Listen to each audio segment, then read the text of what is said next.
Bayan, magandang hapon, ano? Ang Kuya Ed. July 28.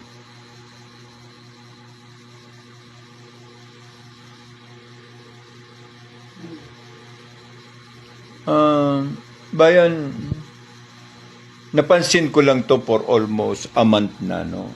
Siguro mga 4 na buwan, bayan. Ang Kuya Ed po. Hindi niyo ba napapansin? Sa Facebook, sa TikTok, no? May mga account na foreigner.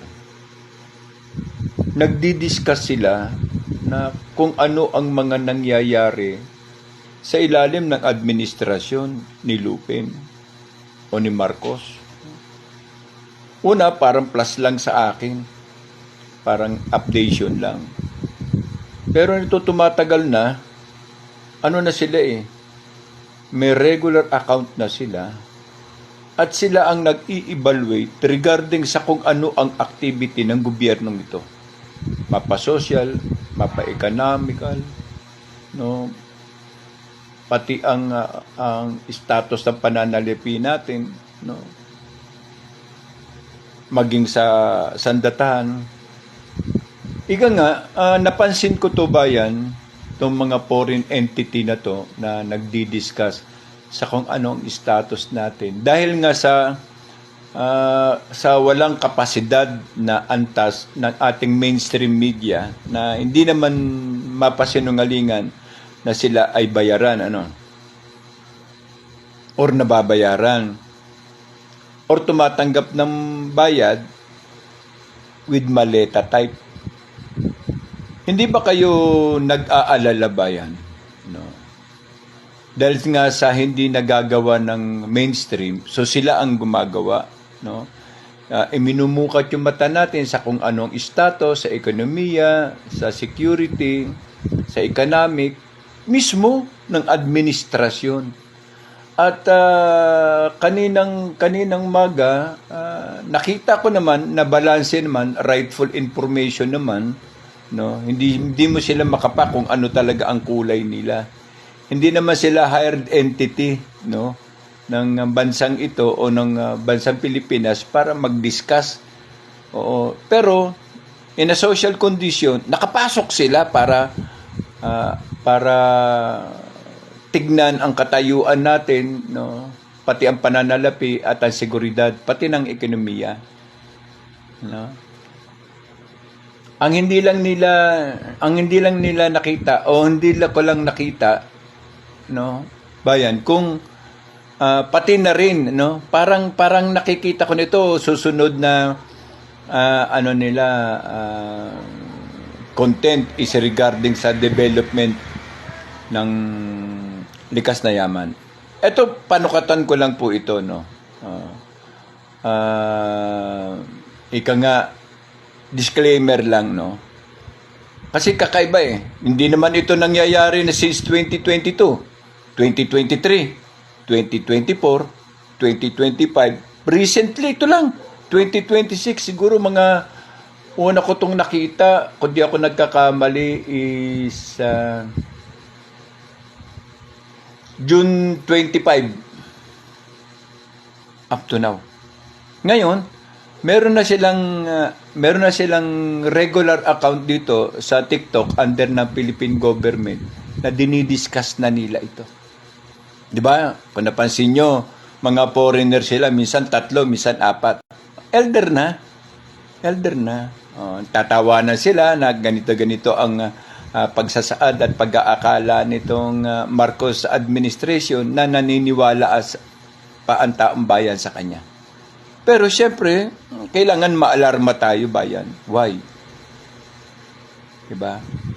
Sa isang konklusyon, hindi nagagawa ng mainstream media ang balansehin ang sitwasyon kasi nga korupsyon. Pag-abot naman dito sa social media, control naman ng gobyerno ang dalawang panig ng social media, ang TikTok and the other. So, kata-kata ka.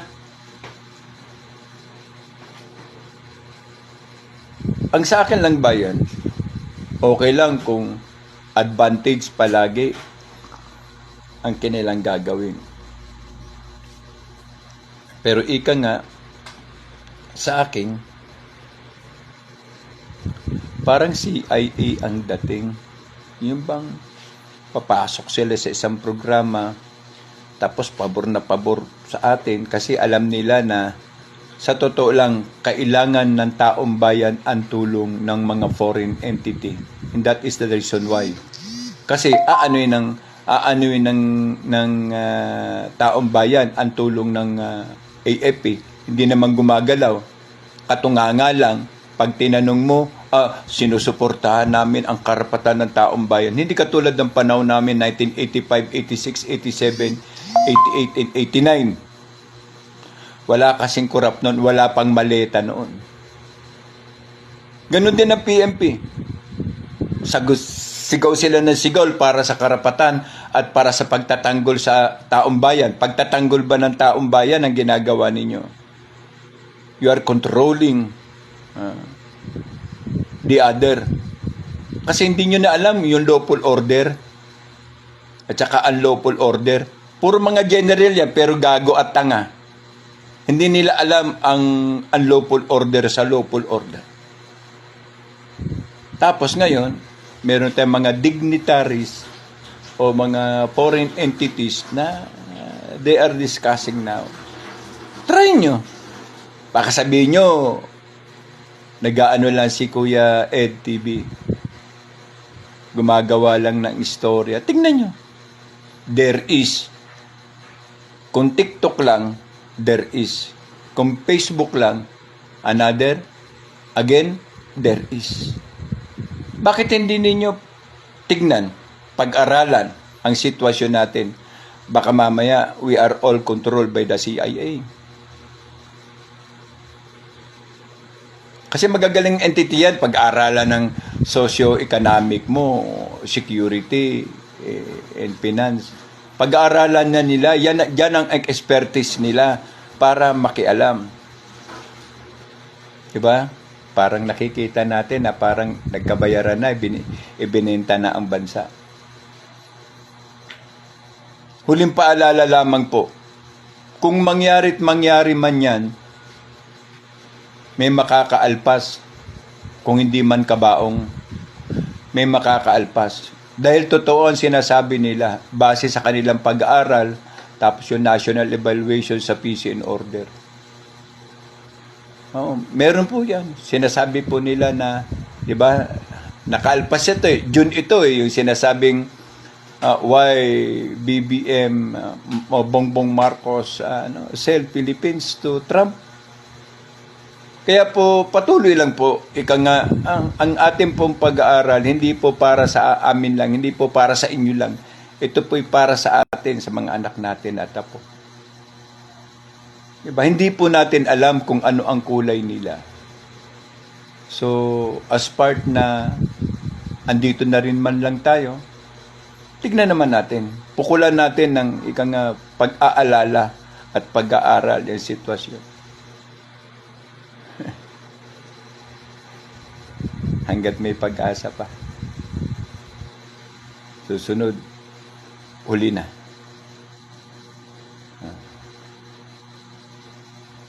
Hindi na kaya bayan eh. Katapat ng AFP, malita lang. Maging, lalo na ang PNP. Diba?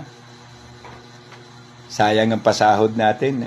Sa totoo lang, nasasabi ko po yan. Kasi nakikita at nararamdaman natin eh. Pero kung noon, sa amin,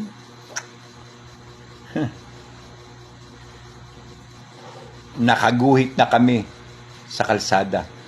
Nakalagay na ang pangalan namin sa EDSA. Pero ang lahat napunta sa wala nang dahil sa putang ina. Administrasyon meron tayo. Nakakaya, laban tayo ng laban. Hindi po yan alis. So, tanginang yan. Hindi alis.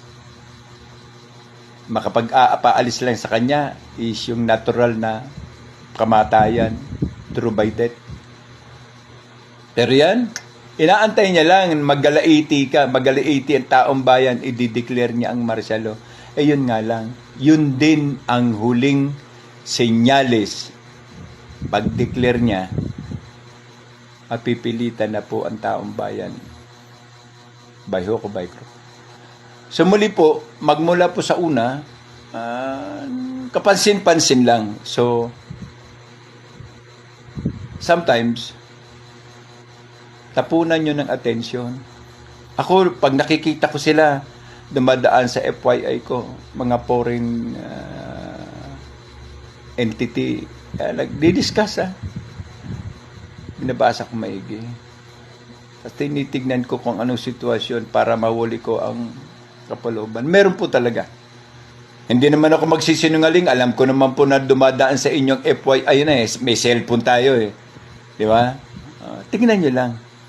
Meron bang nakapagtanong, bakit yung mga foreigner ang nagdi-discuss? Bakit ang mga foreigner ang siyang nagpapaliwanag? Bakit ang mga ito nagdi-discuss sila against sa kung ano ang ginagawa ng Pangulo ng bansa? Di ba?